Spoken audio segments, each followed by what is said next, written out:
Ms Staley, member for Ripon, good to have you back with us on the Flow Network. Lovely to be here, Ricky. Now, Louise, you had some visitors from your parliamentary colleagues recently in the electorate. You've got an announcement that happened about Miners' Rest. I did.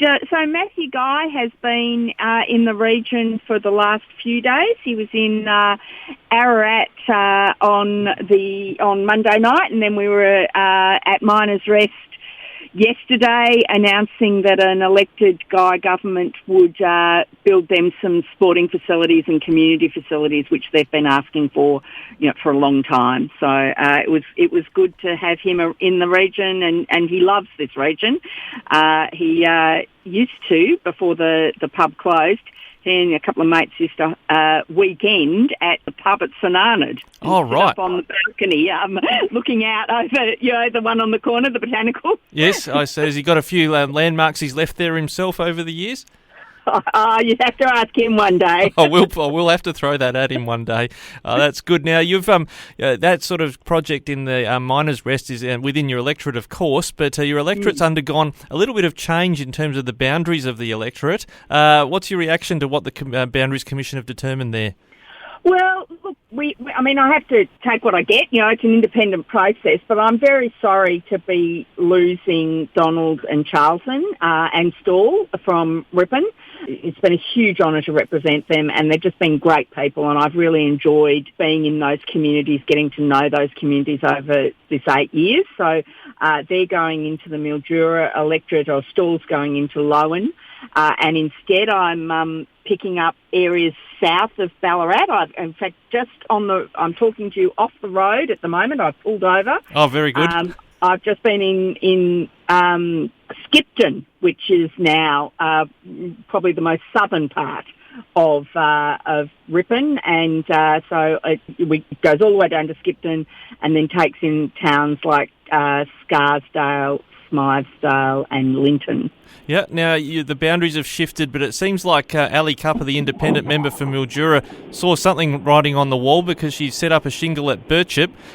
What's your view on her record in that area, and what she might be able to do with regard to the local residents that you're going to have to hand over to her seat? Well, look, I think the issues that are important to the people, and I'm going to particularly talk about Donald and Charlton because I didn't reach up as far as Birchip, but they want to see good roads, good services, good access to services, and delivery of the sort of community infrastructure that I personally worked very hard to help make Charlton Park a reality, get the Donald sport and rec facilities upgraded, those sorts of things. They have a great lifestyle, those communities, and they just want to be able to raise their children, work hard and have good access to services. So I hope that Ali will focus on those things rather than some of the more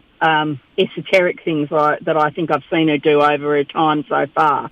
Well, one of those sort of challenges across the last 12 to 18 months has been about the pandemic and the restrictions and lockdowns and the way they've been applied to the whole state, and she's supported them at times, then said she won't support them. She ended up saying she supported this recent extension of pandemic powers because she was satisfied with all the safeguards. Were you satisfied with the safeguards that ended up passing the Parliament? No, I was not. The Liberal Nationals opposed the pandemic bill and then tried to amend it in both the Legislative Council and the Legislative Assembly.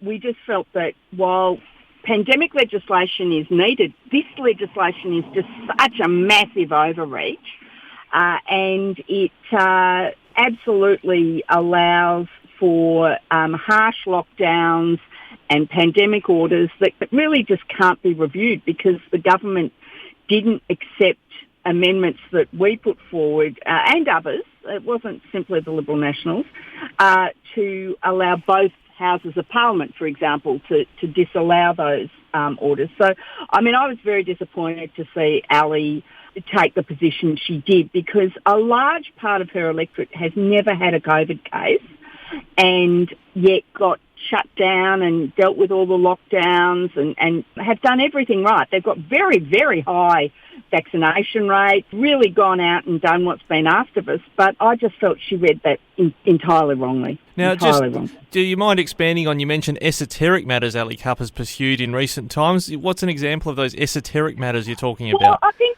the classic one was when she joined Reason for a short period. This is the former sex party now called Reason. Yeah. So with Fiona Patten, so the sort of policies that they pursue, which are drug injecting rooms, legalisation of drugs, a whole lot of I think. They're not the bread and butter issues that people are looking for leadership from their local member, and I found it bizarre that Ali would go and join Reason. And Ali she's been a member of the Labor Party, been a Labor candidate, got elected as independent, went and joined Reason for a while. That didn't seem to go down too well, and she's now gone back to being an independent.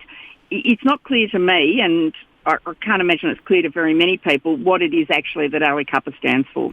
Well, on those bread and butter issues you're talking about, you've held the portfolio as a Shadow Minister for Regional Recovery. There's been this massive tree change on from people wanting to be out of Melbourne, maybe because of lockdowns, and live in regional centres or even small regional towns. What's the Liberal opposition's position on just making sure we make the most of that tree change and grow regional population? So, of course, there's lots of things we think need to happen, and the very first one is people need to be able to get on with the recovery, so no more statewide lockdowns.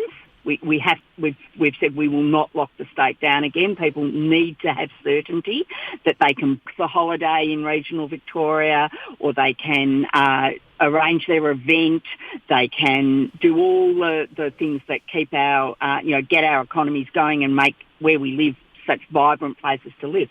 But you're right, this is for the first time. I think as long as I've lived in the country, and it's happened for decades before that, we've been talking about how hard it is to attract people to live in the country, and young people leaving, and how we wanted more people to live here, and now they are. So it's really the time now to make sure we have the infrastructure right in the country, we have the planning schemes right so that people can build houses. We've got massive housing shortages at the moment right across regional Victoria, and we really need to seize the day. It's such an optimistic time, I think, now, coming out of the COVID pandemic, for country areas, rural and regional areas, to grasp potential that we have always known we have. And so the Liberal and Nationals have a raft of ways of doing that, and I think the most recent one we've announced, it was announced on the weekend, and I think Matthew Guy is in Shepparton today making some more comments about it. We've allocated $2.5 billion to improve and enhance and restart manufacturing, and $1 billion of that is going to be spent in regional and rural areas. We know we need to drive jobs, clever manufacturing, so that the people who come and live here have somewhere to work. So it really, really lots to do, but really exciting. Good. Well, we look forward to hearing more policy commitments from the opposition and others, of course, going into the state election next year. Yep. Just in case we don't get to chat to you before Christmas, do you have a quick Christmas message for your electors listening to us on Flow? Oh, I absolutely do. I wish everybody a safe, happy and just a renewed optimism time for Christmas. It's a time where, for many, we'll be able to get together with family for the first time in a long time. And I know Christmas will be more special even than it usually is because we've been kept apart. So I just wish everybody the best for the season. And I look forward to speaking with your listeners in the new year. Yeah, great to finish on that note. I wish we could finish every interview all year on that sort of note. Thanks, Louise, for joining us today. Thanks for having me.